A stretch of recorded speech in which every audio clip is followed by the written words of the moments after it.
Hello बच्चों, आपका फिर से आपके अपने YouTube channel Bihar maths with Rudra में स्वागत है। बच्चों, हमने पिछले वीडियो में बिहार बोर्ड के प्रश्नावली 1.2 गणित के प्रश्नों को प्रश्न संख्या 1, प्रश्न संख्या 2 और 3 का हल किया था। आज के वीडियो में हम बिहार बोर्ड कक्षा 10 गणित के प्रश्नावली 1.2 पार्ट 2 के तहत प्रश्न संख्या 4, 5, 6 और 7 के प्रश्नों को हल करेंगे। आइए प्रश्नों को देखते हैं। जैसा कि बच्चों मैंने पिछले वीडियो में बताया था कि यह प्रश्नावली 1.2 बिहार बोर्ड के पुस्तक में है, जबकि यही प्रश्नावली NCERT में 1.1 के रूप में दिया गया है। तो NCERT के बच्चे इसको 1.1 समझेंगे और बिहार बोर्ड के बच्चे इसको 1.2। आइए प्रश्नों को देखते हैं। ये आपका प्रश्नावली 1.2, जिसमें हम लोगों ने पहला, दूसरा और तीसरा प्रश्न को हल किया है। आज प्रश्न संख्या 4, 5, 6 और 7 के प्रश्नों को हल करेंगे। अभाज्य गुणनखंड विधि द्वारा निम्नलिखित पूर्णांकों के HCF और LCM ज्ञात कीजिए। आपका पहला प्रश्न है 12, 15 और 21। इसका सॉल्यूशन 12 बराबर, 15 बराबर और 21 बराबर। आपको गुणनखंड पता है कि इसका 12 का हो जाएगा 2 गुणे 3 गुणे 1। अगर आपको निकालना है तो आप निकाल भी सकते हैं।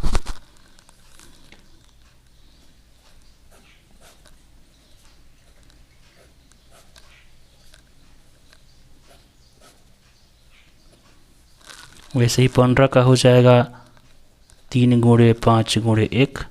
21 का हो जाएगा 3 गुणे 7 गुणे 1। तो हमारा HCF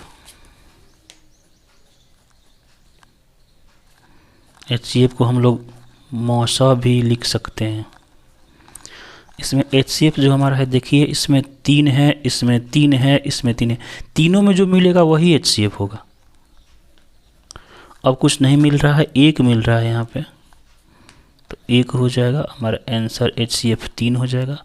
और LCM, इसको हम लोग लॉसा भी बोलते हैं। जो मिल गया वो तो लिखेंगे ही, आपको पहले बता दिए हम पिछले वीडियो में। और यहाँ से जो नहीं मिला, कौन कौन नहीं मिला इसमें? इसमें नहीं मिला आपका, ये 2 नहीं मिला, ये दो नहीं मिला, तो हो जाएगा 2 गुणे 2। फिर आपका 5 नहीं मिला तो 5, फिर 7 नहीं मिला तो 7। गुणा करेंगे 3 दूनी 6, दूनी 12, 5 60, और 60 में 7 से करेंगे 420 आ जाएगा। यही हम लोग का आंसर हो जाएगा। 17, 23, 29 तीनों संख्याएं जो है वो अभाज्य संख्या है। तो अभाज्य संख्या उसे कहते हैं जो 1 से विभाजित हो और खुद से विभाजित हो। तो हम चलेंगे सॉल्यूशन में। 17 को करेंगे 17 गुणे 1, 23 को करेंगे 23 गुणे 1 और 29 को करेंगे 29 गुणे 1। अब हम इसका HCF निकालेंगे। HCF तीनों में बस 1 मिल रहा है तो इसका 1 हो जाएगा। और LCM जो मिल गया वो 1 हो गया, फिर 17 हो गया, फिर 23 हो गया, फिर 29 हो गया। इसको जब हम गुणा करेंगे तो ये हो जाएगा 11, 33, 9। आप गुणा कर सकते हैं इसको। फिर अगला है हमारा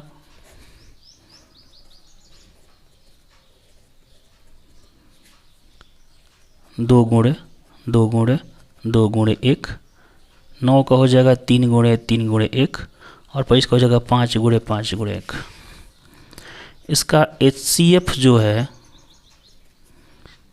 इसमें आपको देख रहे हैं कोई किस नहीं मिल रहा है, तो इसका HCF 1 हो जाएगा। और इसका एलसीएम जब निकालेंगे, एलसीएम,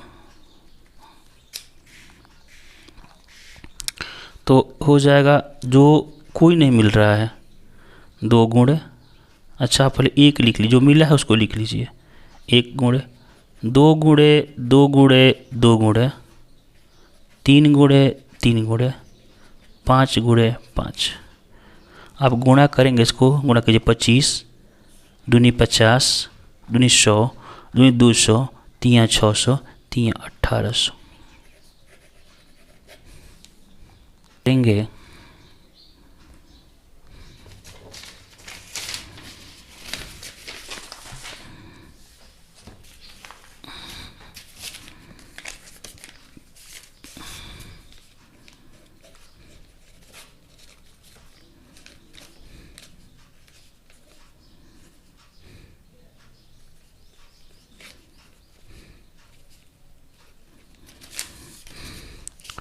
तो इसका आंसर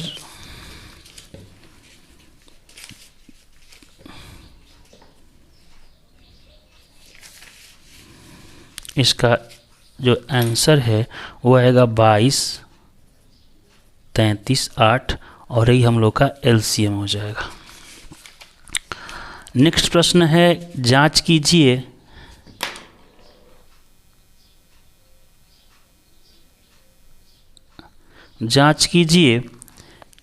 क्या किसी प्राकृतिक संख्या n के लिए संख्या 6 के पावर n अंक 0 पर हो सकती है। अच्छा, एक बात आप समझिए, कोई भी संख्या शून्य पर समाप्त होती है उसका हम गुणनखंड देखते हैं। अगर मान लीजिए कि आपको 10 एक संख्या है, गुणनखंड आप क्या मिलेगा, 2 गुणे 5। अगर आप 20 लेंगे, 2 गुणे 2 गुणे 5। अगर आप 30 लेंगे, 2 गुणे 3 गुणे 5। क्या देख रहे हैं आप इसमें? आपने क्या नोटिस किया कि जो भी कोई संख्या शून्य पर समाप्त तभी हो सकती है जब उसकी अभाज्य गुणनखंड में 2 और 5 हो। देख रहे हैं आप? तो हम लिखेंगे सॉल्यूशन में, चूंकि प्राकृत संख्या n के लिए n बराबर, अब प्राकृत संख्या है, आपको पता है ये 1 से शुरू होती है, तो यहाँ हम लिखेंगे 1 2 3 4 डॉट डॉट डॉट डॉट लेने पर। अब लिखेंगे यहाँ पर हम 6 के पावर 1, 6 लिखेंगे 2 गुणे 3। फिर 6 के पावर 2 लिखेंगे, 6 गुणे 6 2 गुणे 3 2 गुणे 3। फिर लिखेंगे 6 के 6 6 6 3 बार, 2 गुणे 3 2 गुणे 3 2 गुणे 3। फिर लिखेंगे 6 के पावर 4, 6 6 6 6 2 गुणे 3 2 गुणे 3 2 गुणे 3 2 गुणे 3। अभी हमने क्या देखा कि 6 का पावर जितना भी हम ले लें, 1 2 3 4 5 अनंत तक, उसमें 2 3 छोड़े कुछ आने वाला नहीं है। लेकिन हमने क्या सीखा था कि अगर कोई अंक शून्य पर समाप्त हो सकती है, कब? जब से गुणनखंड में 2 और 5 होना चाहिए। लिखेंगे चूंकि कोई भी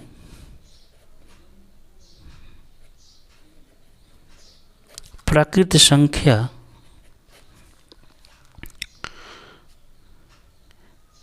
n के लिए 6 के पावर n अंक शून्य पर समाप्त होता जब उसके अभाज्य गुणनखंड में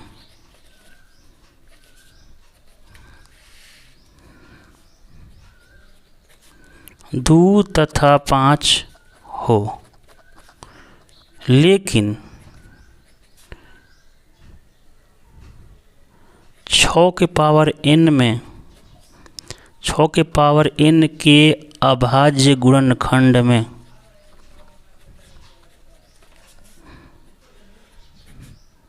दूध तो है लेकिन 5 नहीं है। अतः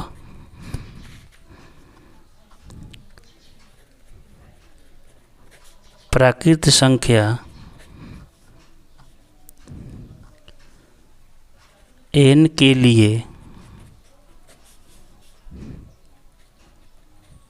संख्या 6 के पावर n अंक 0 पर समाप्त नहीं हो सकती है।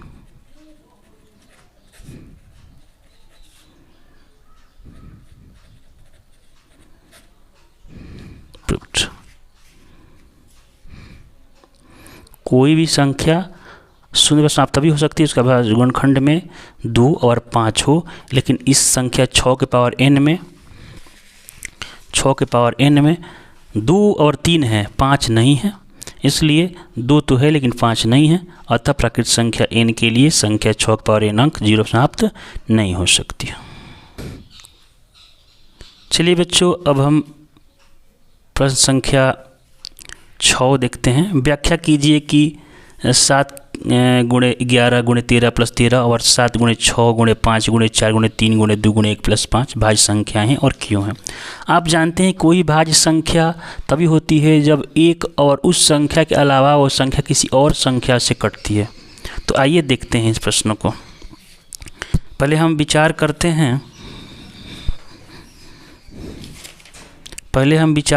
हैं 7 गुणे 6 गुणे 5 गुणे 4 गुणे 3 गुणे 2 गुणे 1 प्लस 5 में हम यहाँ देख रहे हैं कि इसमें 5 यहाँ भी है और 5 यहाँ भी है, यानी 5 हम कर लेंगे कॉमन।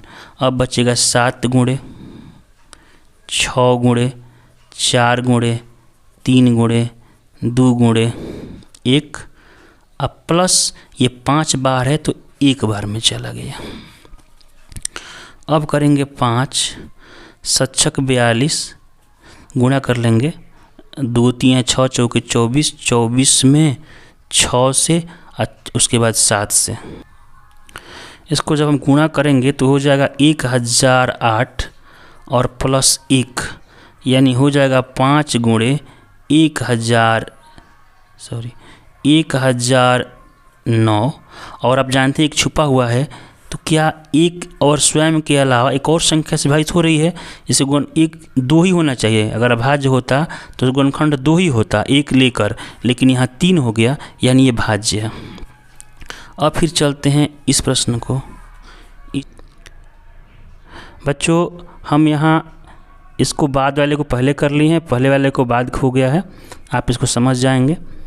यहाँ पे आपका 13 कॉमन हो जाएगा, 7 गुणे 11 और 13 निकल गया तो ख़त्म हो जाएगा। आप प्लस ये 13 का 13 एक बार में, ये आपका हो जाएगा 13 इंटू 11 7 77 गुणे 1, ये हो जाएगा 13 गुणे 78।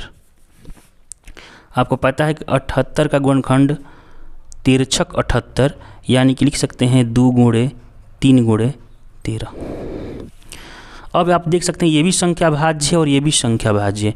लिखेंगे चूँकि ये संख्याएं भाज्य संख्याएं हैं क्योंकि इनके अभाज्य गुणनखंड में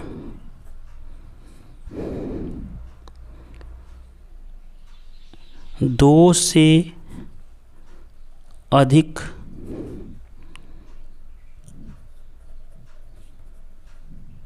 गुणनखंड है।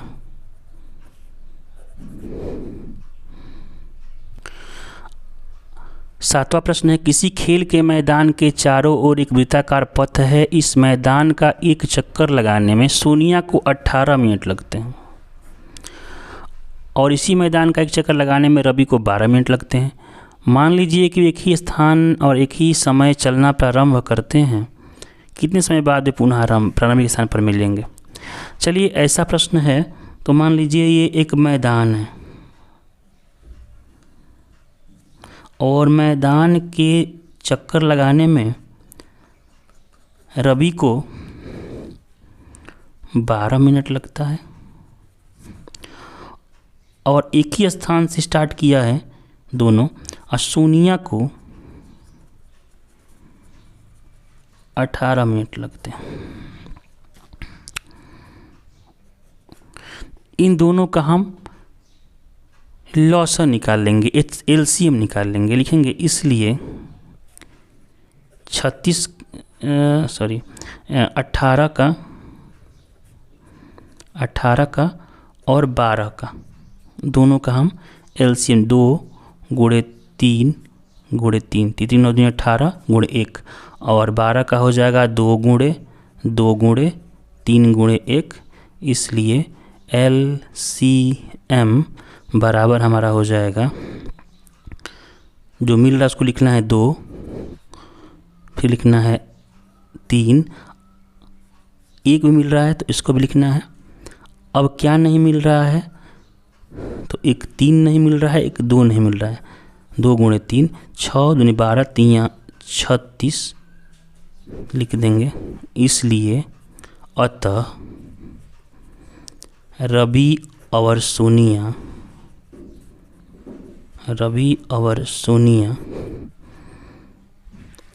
36 मिनट